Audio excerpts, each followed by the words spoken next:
On this episode of Damsels in the DMs. Empower yourself by writing your own things, producing it, and doing it. That's the only way you learn it. And that's the only way that you can continue to create those opportunities for other people. So for me, it's important. I'm very committed to staying with the writing. And I'm also very committed to eventually, become a director of photography and a director and all of those things. I've done the production side, but I mean, I want to grow too. My intention is to, do that. And that's why I started my own film company now too. It's called Monarca Pictures. Wow. So that's a whole new venture that's less than 2 months old, but I'm very committed to making that grow and offering opportunities to, like I said, the underrepresented communities in Hollywood that they're not writing for us, so we need to create those spaces for us and all of those works. We have to do it. This message is intended as a reminder that we are not licensed professionals, not psychiatrists or psychologists. If you have a serious problem, please seek professional help. The National Suicide Hotline is 1-800-273-8255. That's 1-800-273-8255. There's some damsels in the DM. Yes, queen. Tell us what's the vibe. There's some damsels in the DM.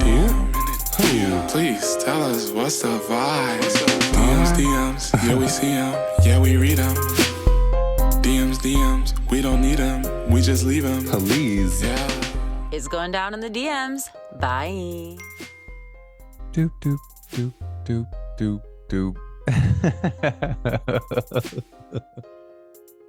I don't know. I just, that was the first thing that came to mind. And I just feel like it's the perfect way to segue out of the intro track that we have. Hello and welcome to another episode of Damsels in the DMs. I'm Ash. And I'm Alejandro.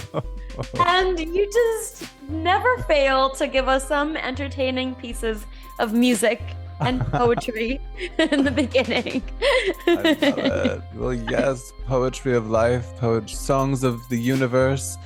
Here with us today, I'm so excited to get into conversation with Lupe Montiel, the interdisciplinary and visionary artist, writer, director, music, just the overall powerhouse. Art curator, just everything, has her own production company, just everything. I've never met someone who literally is involved in every aspect of the entertainment industry and gives like 100% to each facet of it, which is just incredible. Not only that, she's a single mom, Right, and so involved in her kid's life too. It's not like, like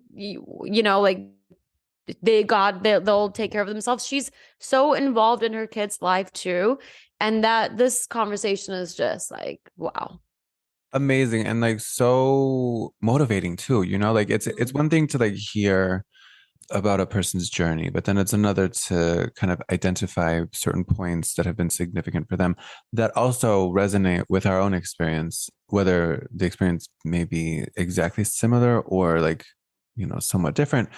The fact that we can all kind of like learn from the tools that have been implemented or healthy parts of the journey that we can put into practice. It's so cool. It's so motivating. I'm really excited for this episode. This is going to be dope. let's get into it. Let's do it. Oh my goodness. Today is amazing. Lupe Montiel, thank you so much for coming onto the podcast. It's such a pleasure to have you. Thank you for inviting me. I appreciate it. How are you? How was your week? What is the month I'm looking like for you? pretty slammed right now. Like, I'm extremely busy. I have a lot of things happening with multiple projects that I'm juggling. And actually, so the first thing is, let me look at my calendar. That's one thing I don't do anymore. I don't agree to anything without looking at a calendar because it's getting kind of wild, especially with like a lot of schools and different places they want to go on vacation for the summertime. So they really fill up their calendars around April, May, and parts of June because many facilities shut down because of, graduations and things like that, and people leaving town and going to summer homes and things like that. So everything kind of gets really slammed in April, May, and June. And so right now I'm actually casting for a play that I'm directing. It's not a full play, it's just some scenes, but it's a very important material. It's for a book called Always Running, which is turning 30 years old in May the 28th. And it's written by the former poet laureate of Los Angeles, Luis Rodriguez. And he's a very important person in our community. He's an activist, he's a writer, he's a poet. He's been honored many times. And so coming right after the Frida Kahlo theater experience with the play that I wrote, and that's where Alejandro and I met. So after that, I was approached by the Los Angeles Poet Society and Luis Rodriguez to help out with those scenes. And so I've been asked to direct those scenes, and we're just gearing up to prepare that. And it's pretty busy, you know. A lot of actors do a lot of different work all over town. And just when you think you have one secured for your production, it's not going to happen. And so we're playing a lot of little musical chairs, but we should be getting started pretty soon. And it's not something that's going to run for weeks and weeks. It's literally a one-time thing, unless there's an amazing response and demand from the public. But for right now, it's just for one night, May 18th. Yeah. All right, May 18th. That's exciting. Where did you say? It's happening at the MKM Hearts Theater in North Hollywood. So, Lupe, for our listeners, can you tell us about yourself, your background, where you're from, and just everything about your interdisciplinary career? Okay. It's a bit extensive, and, you know, being Latina and being a mom and being a very active person in the arts, it's not been a linear path. It's just been kind of like juggling projects as they come. My children have a lot to do with my involvement in the arts. Actually, my start I got as a representative for multiple music labels. I worked in the 90s. In my early 20s, I worked as a label representative for many different music labels and wore different hats, and everything from marketing to promotions to radio promotions to tour marketing to I've done a little bit of everything, publicity, college radio, you name it, I've done it. So I can run a label too if I really wanted to, but I don't want to. Yes. So, Hell yeah. yeah, I don't want to, but I mean, sometimes I'm still kind of working with the music people only because I also do film, and it helps to have access to musical artists, especially if you need material and music for your production. So I haven't said fully goodbye to the music industry. We still intermingle with projects and things that we do. So it's a helpful connection to have, definitely. And it all started there. It started in the music industry. So I did that for about 10 years. And that's where I met my now ex-husband. He actually was he was the front man. He was the lead singer in a rock en español group in Los Angeles. And at the time, he was playing shows all over Hollywood. And I had a lot of friends who were local artists as well, and some boyfriends here and there, you know.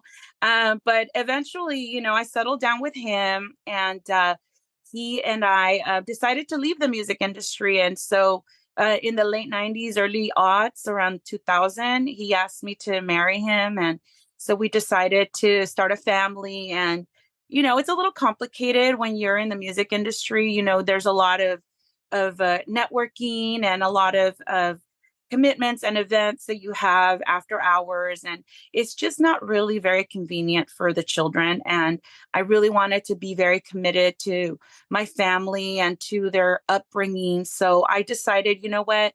I'm going to take a hiatus. I think it's going to be a hiatus. And so it was a 20-something year hiatus. And I did absolutely nothing creative for that much time. And so when my daughter in high school started to get involved with film, I was a little bit, you know, I was very concerned, in fact, because of the whole Weinstein thing and everything that has happened with the film industry. And I just was not comfortable with allowing her to pursue that type of career without supervision. I just really wanted to be not a momager, but it definitely involved in or being very, alert to whatever it was that she was going to be doing. So there was an organization that invited her to write and produce her own films, and they were all teenagers, and so it was a summer program, and she did that in Glendale for like 3 weeks. And at the end of the 3 weeks, she was actually a filmmaker. She actually produced a film, and it ended in a film festival. So that was like kind of like the graduation. It's the film festival. So it goes from the page to production to the film festival. And that's where it culminates. So she got invited to do to participate in a different program. And this program also was looking for parent volunteers. And I became very involved on the film aspect of it. And I met people like Sofia Garza Barba because of it too, and other directors and other people at Marvel and many big organizations and in the film industry. And they've been very supportive of our program. And so I became a founding member of this nonprofit. And my daughter is also a founding member, and she created another film there, which is called The Sound of Justice. And it was the pilot program. She was one of the 3 young women who launched the organization. And so, I've been a very strong supporter of the organization, and I've been also in the fundraising efforts, in the marketing efforts, pretty much in the efforts of the growth of the organization. I've been very solid a supporter behind it. So it's been a great experience. I'm still there. We're having a huge event in May in the Hollywood Hills. So the work continues, and my mission is to increase the number of women in the film industry, and especially Latina women and the BIPOC community. And we promote our program for girls and non-binary youth who want to participate in the film industry. So we're very supportive of all of the underrepresented people that want to be in the film industry. Mm-hmm. You just came out of an event just recently, right? Where it was at a gallery. There was like a curation of art and artists. Oh, the ASCO event? Yes. Oh, yeah. That is, I'm just a enthusiastic supporter of the work by Patsy Valdez and Gronk and Harry Gamboa and Willie Heron. They're all part of a collective group of artists that created amazing work in the 70s and 80s. And it was all they're very strong activists through their art. And there is a film that's being created right now. It's a documentary film. It was shot by Travis Gutierrez. And he's the director, but the executive producers are Diego Luna and Gael Garcia Bernal, who are, they're legends in Mexico. Yeah. They're legends internationally now, but they started in Mexico with film. So I know these artists because I'm also now a curator. I'm curating art for different events. And that's a big passion of mine. That was a passion that I've had my whole life. I've always loved art.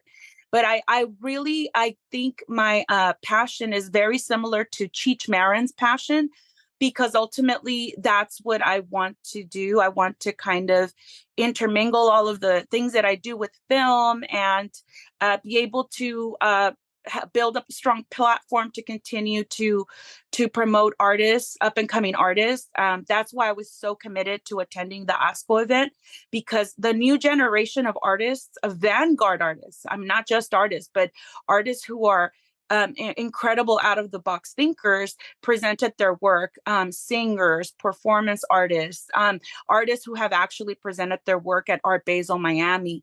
So there's a lot of beautiful things that you've never seen. Like for me, it's very visually stimulating, and I really love to see vanguard art, like art that no one else is doing, that is just out there. And that's what I witnessed. And so I'm very happy to talk to a lot of people about these new artists that are coming up.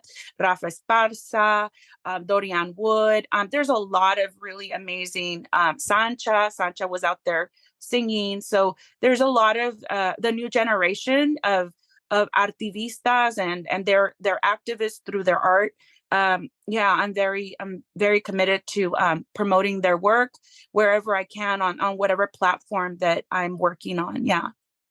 That's really awesome. Like, you are doing so much work in Yeah. this industry. How do you balance everything out? And also being a mom, right? Like, Yeah. being a mom is a full-time job. So how do you balance all of your projects and all of the facets?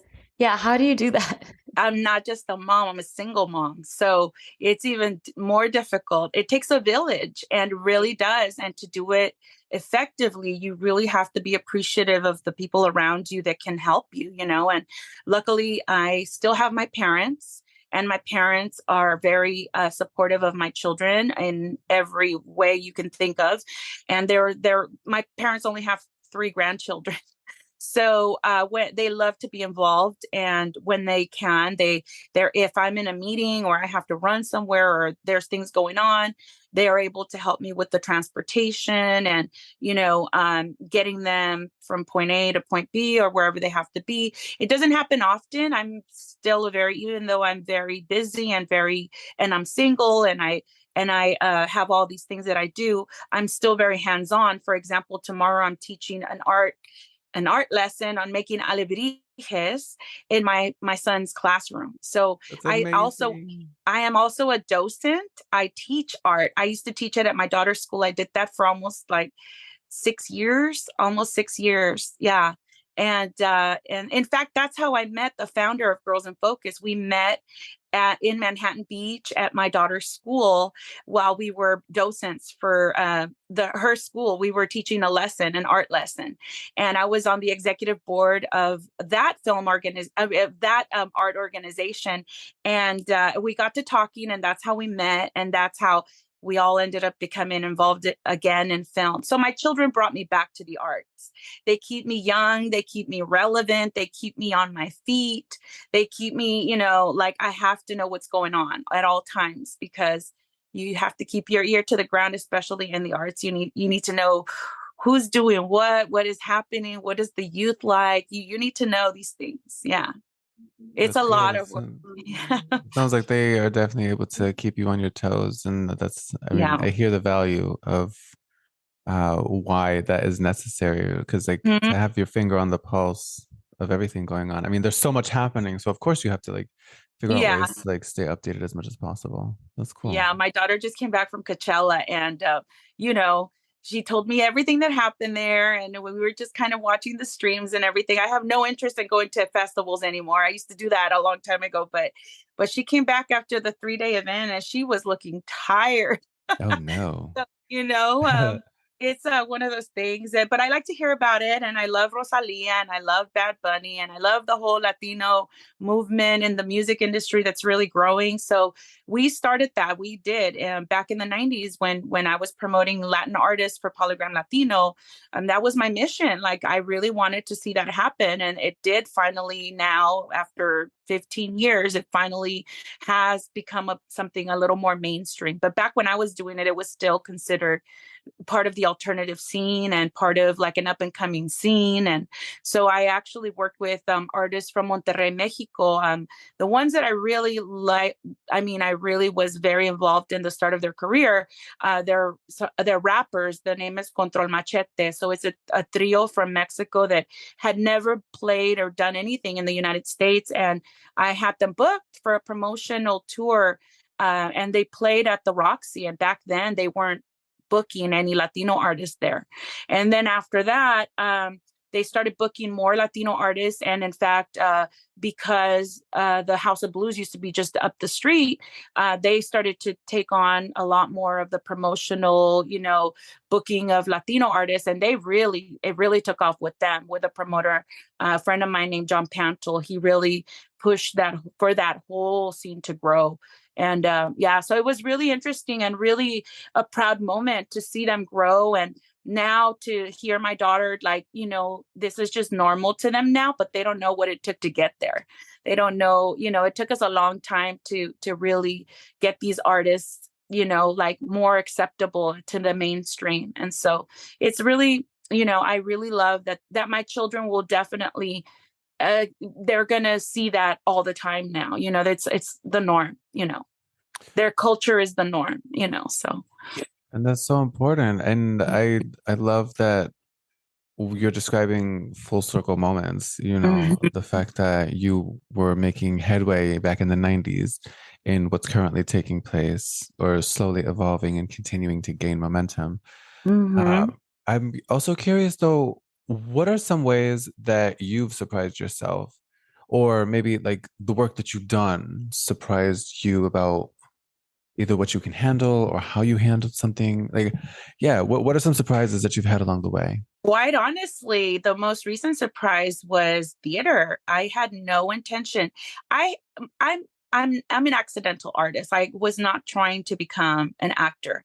This was like a secondary effect from writing, because my whole goal was to become a script writer. I wanted to write films, and I've done that, and I'm going to continue to do that. But this just happened because when you go to film festivals, you meet a lot of different people that are doing different projects, and you get to talking, and they want to know what you're doing, and you want to know what they're doing, and everybody kind of communicates at film festivals. And I met a lot of directors and writers and actors, and I've gotten cast at film festivals, believe it or not. I've gotten roles that were offered to me at film festivals, which is a very unusual thing, but I'm very grateful for that. It's a very unusual. I don't even have proper headshots, to be honest.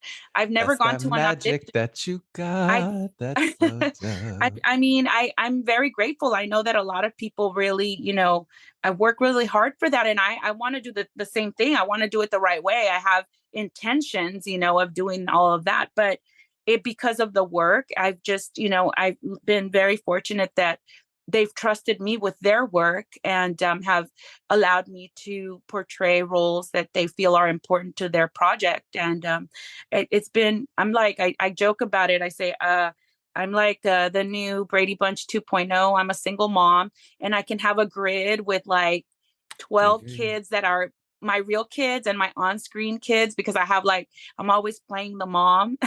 I'm even playing MILFs.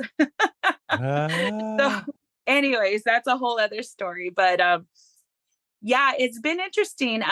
But yeah, I was not trying to do the acting. It just kind of fell on my lap, and I've loved it. I've actually, like I was saying, the theater, I was definitely afraid of theater because I never understood it, and I didn't do it out of fear.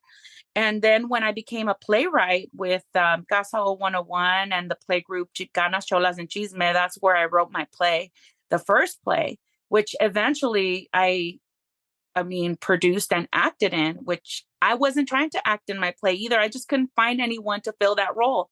I couldn't, the person, it just didn't feel, none of the people that I talked to felt like they could really do it right.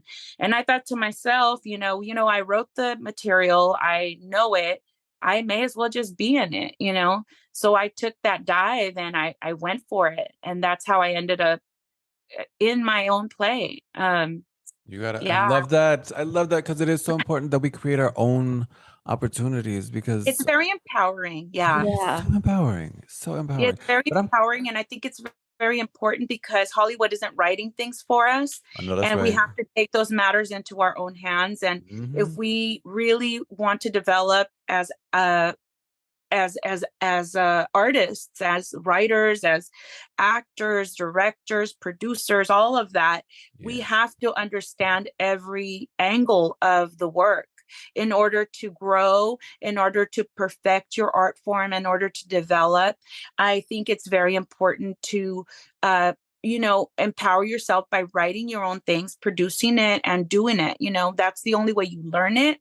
And that's the only way that you can continue to create those opportunities for other people, So for me, it's important. I'm very, committed to staying with the writing, and I'm also very committed to eventually, become a director of photography and a director and all of those things. I've done the production side, but I mean, I want to grow too, my intention is to do that. And that's why I started my own film company now too. It's called Monarca Pictures. Wow. So that's a whole new venture that's less than 2 months old, but I'm very, I'm very committed to making that grow and offering opportunities to, like I said, the underrepresented communities in Hollywood that they're not writing for us, so we need to create those spaces for us and all of those works. We have to do it.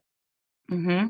True. That's really true. And that's really impressive that, like, if I could have half your energy and motivation and dedication, my goodness, so much would be different in my life. But here we are. It is interesting too, because you've talked so much about the expansiveness in which you've had to operate, and I love that you're still a living testament of the value of doing anything and everything possible in order to keep growing.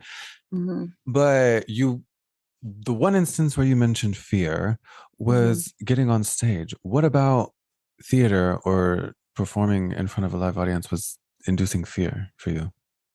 I didn't understand it. I just really never paid attention in high school. Like, I knew people that were really involved. I think I found a lot of those kids really annoying. So the thespians were really annoying to me. I just thought, oh my God, these kids are just addicted with wanting all the attention in the world. They're so annoying. I don't want to be around these people, right? So it was kind of repelling to me. Yeah. And so I was like thinking, I think back in those days, or thinking back to those days, I must have been like, I don't want to be them. So I probably somehow in the back of my mind felt like I didn't want to be involved because I didn't want to be like them. But then when I understood a lot of things, a lot of the way that you prepare for your work to be in front of the audience, and now I didn't respect it because I didn't understand it. And then once I became a playwright and I saw I am so blessed. The same people that did the table reads for my work were actually the same actors that I was able to cast in my play. And they were with me from the start. They are the fiercest, most loyal actors I think that I could have ever found. They've been with me through 2 table reads that took over the period of almost 2 years. And once the play was accepted at the Frida Kahlo Theater, I couldn't think of offering the parts to anyone else because they knew the material and they'd been with me and they stuck with me, and they were so amazing, and they're so prepared and so professional and so committed to the craft that they taught me how to respect that work. And so once I was able to see and learn from them, I was able to feel confident that perhaps this is something I might be able to do. And that was because of I think also in addition to the confidence, I got that because I've done film, because I've been in films also. I've played a mom in films, and I've read in front of a camera. I mean, I've done it has not all been behind the scenes work. I've done, I've been a real actor in films. So that gave me the confidence to pursue, the possibility of, maybe I should read that part that I haven't been able to cast in my play. And I just went for it. And I watched and learned, and it was trial by fire, and we did it. And it was an amazing experience. Like I've never been through anything like that. It was a first time thing, and it was a beautiful thing. I'll never forget that. I love it. And it's so beautiful and unforgettable to see you on stage doing your thing, shining. Because oh my goodness, what a spectacular light you possess inside and out. And oh my, it's just, you play the mom in the story that I was able to see in part 2 of the Frida Kahlo 10-minute theater festival. And like I said, there's just something so, like, your voice, your presence, the movements, just how you convey the character was really, really majestic and very specific to the story and like Mhm. really relatable and in a very theatrical but intimate sort of way. It was really cool. I think I really like that about the story. I like writing stories that have contemporary themes. I know Hmm. there's some people that like to they like to write things about their ancestors and things in the past. I like that too, but I like to have fresh and new stories. I want people to see things they can relate to right now that are happening right now. And for me, that the theme of my play is about the microaggressions that many of us have faced when you're the minority in certain places. And there's things that people that are doing this to us maybe never understood or never heard. Mm. And for me, it was a healing moment because some of those things really happened to my daughter and I when she attended an all-white Catholic school. I never badmouthed anyone. I just wanted to point out that there were some things that we lived through that we needed to talk about.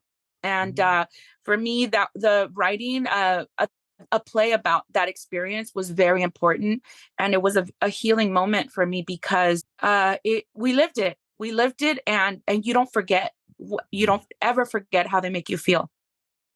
No, the catharsis is so important, especially Mhm. when healing from either traumatic or intense experiences. Yeah, But every day is a new journey. So yeah. I'm super curious, what sort of healthy habits or routines or rituals do you put into practice to kind of keep that momentum up? Well, I don't overeat, so I'm very cautious of what I put into my body. I drink a lot of green tea. I also, well, I try to sleep, but because I'm nervous right now, I'm not sleeping that much, but I have to get some sleep. There's just, I mean, I think one of the things that helps me the most to get me centered is prayer. That's one of the things I am. I'm very religious, actually, believe it or not. I am. Mm. I'm very faithful. I'm very Christian, and I'm very faithful. And the meditations and the prayers, they help me and they keep me centered. And yeah, I am. I'm very Christian. And also, I write music and I write poetry, and I go through right now. I put a little bit of a stop to it, but we're going to pick it up probably in the next month or so. I write with an artist who is a Grammy award winning or Grammy nominated artist. Her name is Amalia Mondragon. She was the lead singer from a group from El Paso, Texas. They're called Las Chamanas, and she's an amazing singer and a writer and a guitarist. And yeah, she's going through some things right now, but I've been writing with her for almost 2 years, so I have a large body of work that I've written with her. I mean, hopefully eventually I can put a band together and we'll sing some things or record something.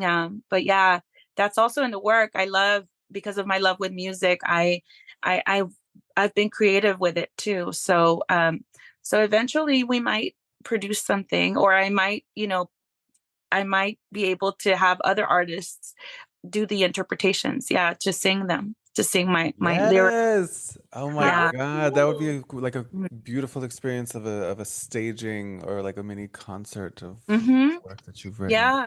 Yeah. And I've written, like I said, I'm really really happy that I was able to formed this really amazing collaboration and friendship with Amalia because she's also a very talented artist. She's producing her own work right now. She's in the studio recording an album, and I can't wait to see that and hear that. And but eventually, we also have that plan of producing our work that we've been working on for a couple years now. So that That's should be fun. really awesome. Mhm. I'm curious. So, out of all the things that you do you have like one thing that's you like more that brings you more joy than the others? Or do you love everything equally? I do love everything equally because I don't know what it is about the way my mind works, but I can always see that one thing can work with the other, and that there's Hell yeah. ways to intermingle all of the things that I'm doing creatively.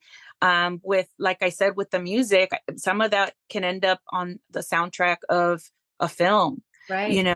With my paintings, which I'm painting also, those can end up on film sets. There's so much possibility and so much that you can do with all of the different art forms that you explore. You can always, make them work and make them happen. Like I'm saying, what else?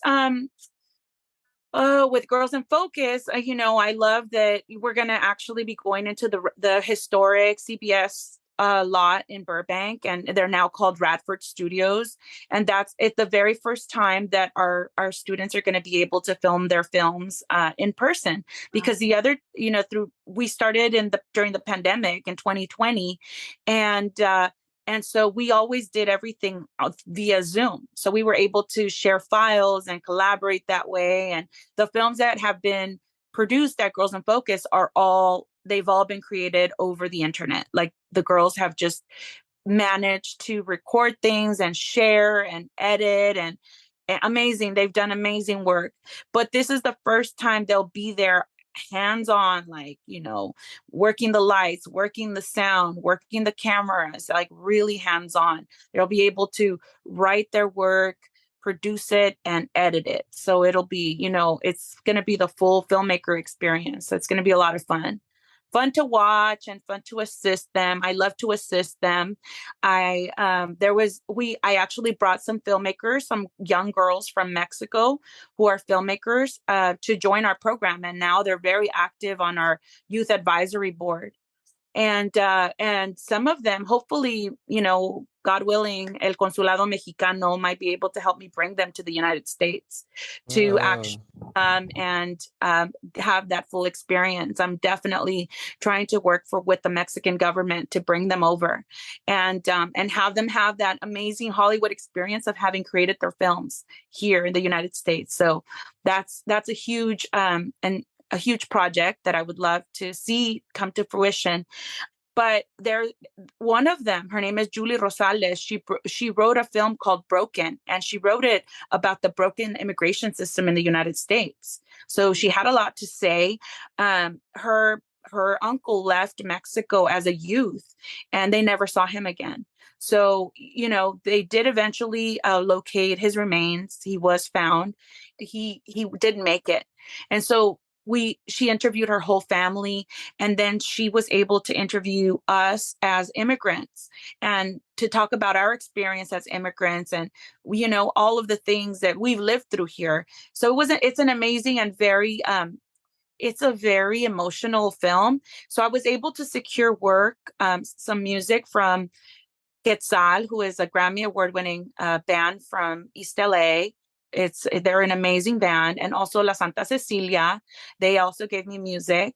They're also a Grammy Award-winning artist, and Las Cafeteras, and they're eventually, I'm sure, going to win a Grammy. But they're all an amazing group of artists that were very supportive of our work, and they gave us music for our films. So I love to be able to, help the girls get, these things that will enhance their work.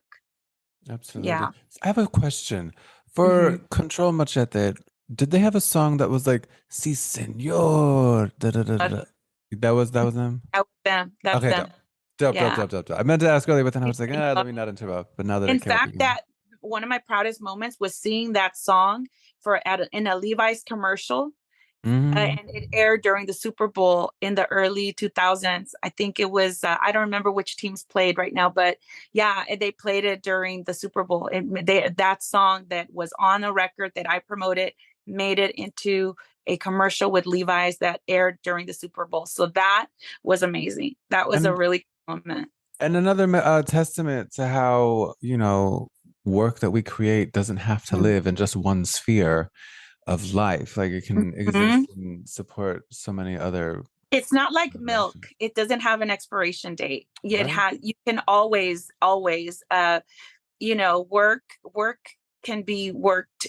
Our artistic work has a life, and it doesn't have an expiration date. So, yeah. So I love that about film, and I love that about theater, and I love that about music, that you can definitely explore places where you can place your work. Yeah. Well, something Yeah. else that we love here on Damsels in the DMs is getting into the DMs.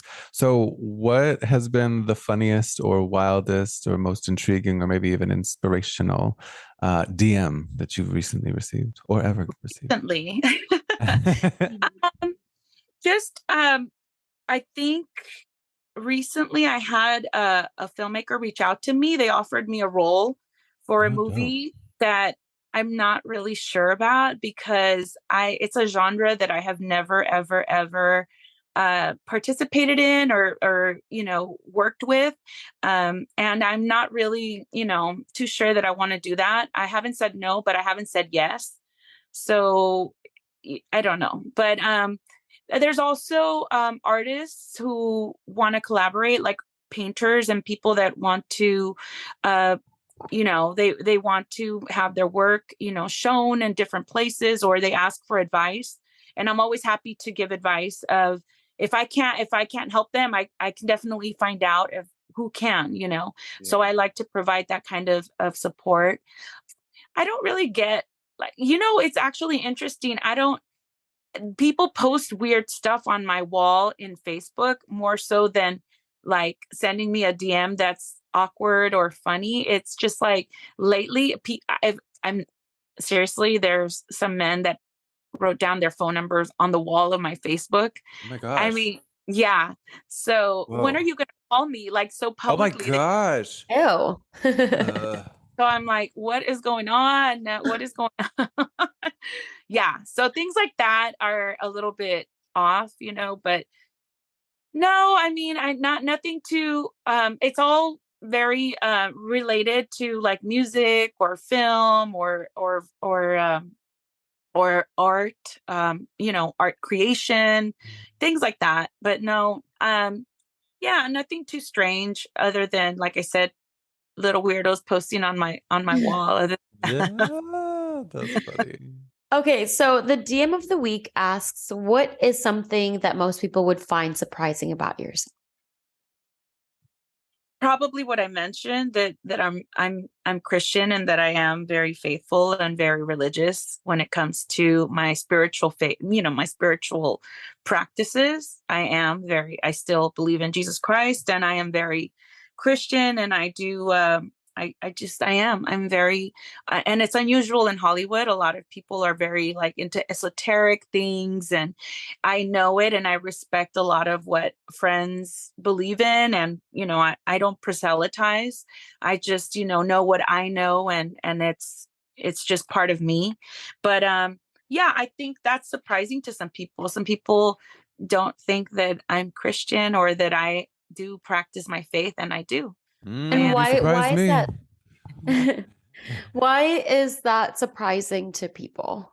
I think because of the nature of the work in Hollywood, it's very, some people would say very non-Christian, Mm. and there are, there's like family theater productions. It's a 75-year-old Catholic studio, actually, and I went to their anniversary. They invited me, and I actually ran into people from my parish there who Oh, are actually artists. They were reading, they were doing like a replay, like back in the day when people used to hear, they would in the radio, they would have they would entertain the public with like kind of like radio plays, and they reenacted something like that on stage at their 75th anniversary. Like they reenacted kind of like something like Orson Welles would do, you know and with everything, with like the sound effects, oh wow. everything. It was an amazing, it was something that you would have heard in on the radio in like the 1930s, 40s, and 50s. And so they've been around for a long time, but a lot of people don't know that. There are actually organizations that are Christian in Hollywood that produce Christian productions. And I hope eventually to do something like that. Actually, I do have a story that I would like to see come to life one day. That's beautiful. Well, well, Mhm. on that note, Lupe, thank you so much for coming on. Honestly, it's been such a joy to talk to you. You are very inspirational to Oh, thank me because just hearing you be so involved in all these facets in your career is just like really amazing. And not only that, you're a single mom, and that's just insane and amazing and beautiful. So thank you for sharing that. Thank you for taking having me. I really appreciate this opportunity. Thank you, Alejandro. Thank you, Ash. Before we let you go, one more thing. If you could just tell all of our listeners where they could find you, your work, all your socials, all of that. Okay, so and on Facebook, it's my name, Lupe Montiel. And on Instagram, I have, let's talk about 2 accounts. So one of them is called Futuroscope. And that was just because I had to create something. I got hacked. Otherwise, I would have my name. But anyways, but it's Futuroscope USA. And then the second one is Pictures Monarca, which is my film company. And so those are my 2 key accounts that are there. So Futuroscope USA and Pictures Monarca. Thank you. Always amazing seeing you. Thank you. Thank you for the opportunity. And I really had a good time talking to you guys. Oh, well, let's keep on moving and shaking. Let's just do the damn thing, shall we? Yeah. Let's continue with this. Yes, absolutely. What an adventure. What a life. And I'm so excited for the victories to come for Lupe. That was so powerful and empowering and just impactful. My goodness. What an amazing person. Yes. And as always, you guys, we would love to hear from you. Even your thoughts on this episode, subscribe, rate, review, send us your DMs. We love the DM of the week. Honestly, that is one of my favorite things right now, reading your DMs of the week. It's just so fun. But yeah, our inboxes are always open. So come talk to us. Come talk to us. Come sing to us. Come read poetry to us. We're always here. Our ears are always open. Yes. And we're ready. We're waiting. We're listening. And this has been another episode of Damsels in the DMs. Until next time. It's going down in the DMs. Bye. Bye. DMs, we don't need them. We just leave them. Please. Yeah. It's going down in the DMs. Bye.